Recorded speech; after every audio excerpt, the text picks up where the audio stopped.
Good evening, everybody, on this rainy fall spooky night. It could be October 31st, we don't know it. But it's so lovely to see so many familiar faces and unfamiliar faces. And so I'm excited to hear about what brought you here tonight. I have some guesses, but it's very exciting. So in case we haven't met before, I'm Julie Bosky, Assistant Planner and Liaison to the fabulous Bike and Ped Committee. Before I forget, to get wrapped up talking about transportation, I just want to give a big thank you to the Economic Development Advisory Board, another volunteer committee from town residents like yourselves who helped to fund this project. We're very excited to be working with school and all of you all to bring a vision forward for what the town could be coming down the line. So, introductions. Erin, where are you? Director of Planning Development. Colin, where are you? Yonder. Chair of the Bike and Ped Committee. And Mike. Hi. Another wonderful Bike and Ped Committee member who also brings a transit perspective as well. And then our wonderful tool design team, Alexis, Carl, we're here, Tom. So you'll see us around the room, but we have a very brief presentation, and I'm sure none of it is going to be surprising to you, but you might learn something also. And then once we have a little bit of time to let that marinate, you can all, pizza included, we'll hit the tables, okay? I'm going to pass this off now. Colin, I think you're coming up to talk about the why, right? Yes. Why are we here tonight? So, hey everyone, thanks so much for being here tonight. I'm Colin Durant. I live over on Tenney with my family, and I'm chair of the Bike Ped Committee. We're a volunteer advisory committee in town that advises the town and town staff on bicycle and walking and alternative transportation. I just wanted to go over the committee. A couple years ago, did a lot of work on a new vision and mission to just sort of center our work. So this is it. We're working towards a vibrant community where people of all ages and abilities can safely walk, bike, or roll. So our mission is to create a safe, connected, active mobility networks throughout Yarmouth that support a healthy, eco-friendly lifestyle. And we're sort of guided by safety first and foremost, climate, health, and accessibility. So those are some of the things we think about when we're doing our work.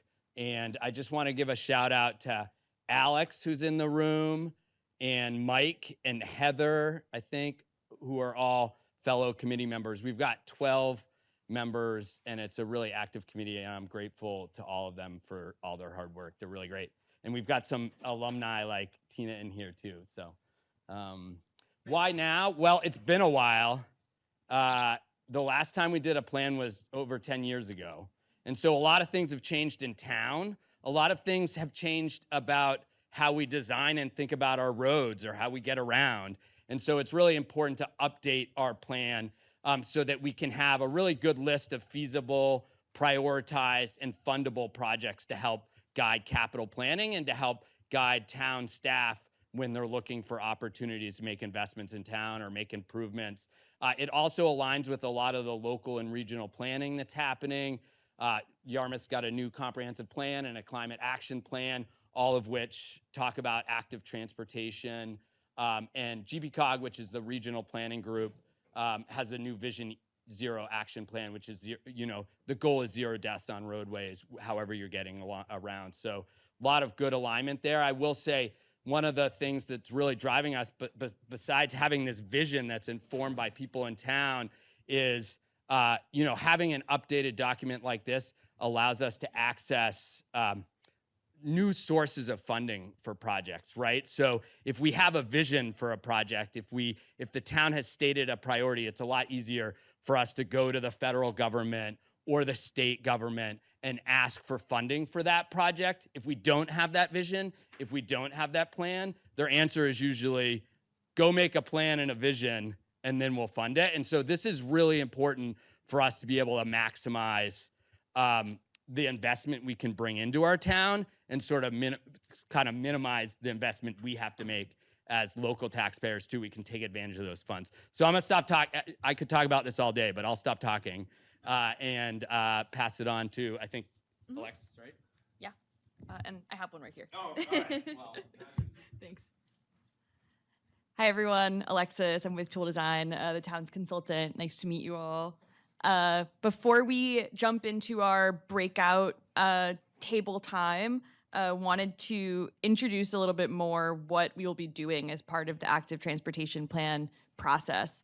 So right now we're pretty squarely in this first leftmost task over here, which is existing conditions review.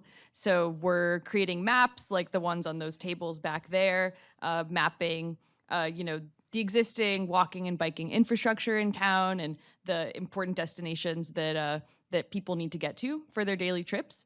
And so looking at these networks and where they connect today and where they don't connect, and also reviewing related plans and projects and the things that we know are already in the pipeline and will be part of the network sometime in the future. And then from here, following this meeting, the plan will include a vision statement with input from you all.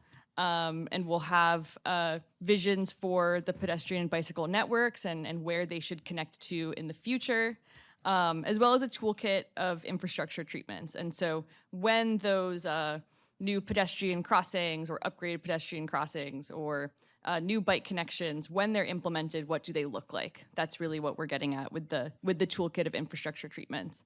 And then finally, implementation strategy, like Colin said, developing that project list that the town can use to program and seek funding out of the pedestrian bicycle vision networks. And again, prioritizing those projects is really important to demonstrate to the state and federal government that these are important town priorities that will advance other goals, and then putting it all into an action plan. And so what this means for tonight and our questions for you, would love to hear, where do you feel comfortable and uncomfortable walking and biking today? And, are there active transportation connections that we should know about that people are using today and, are already part of the network?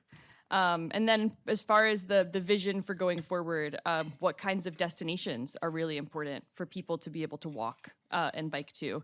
And what kind of street design treatments would you like to see going forward? And then finally, how should the town prioritize active transportation projects? So around the room, we have set up a couple of stations to give you all opportunities to answer these questions and provide your input. And so we have an overview of the project in the back by Erin with the project goals and some key principles, conveniently next to the pizza.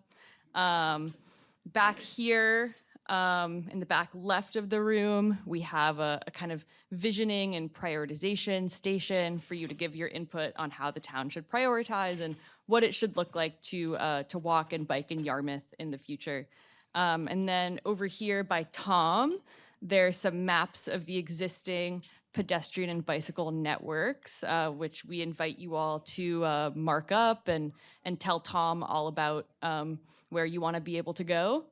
And then over here on the left is a kind of starter pack of design treatments that could be part of the town's toolkit. And then we have the kids table, which is actually already really active. Great to see. And so from here, just quickly before we break out, some additional opportunities for engagement. We'll be creating an online survey to parallel this meeting for the folks who aren't able to make it. So I encourage everyone, if you haven't already, to sign in over there. And we can send out an email blast when that's ready. So you can send it to your friends, your neighbors who maybe are interested but weren't able to make it tonight. We're planning to have focus groups with youth and older adults to get those unique and important perspectives. And then the draft plan will be available in the spring, and we'll have a public comment period, which again, folks on the sign-in list will definitely send that out. Julie, Erin, anything to add? All right. Well, we will transition now to our breakout format. Thanks everyone for coming, and looking forward to talking with you all.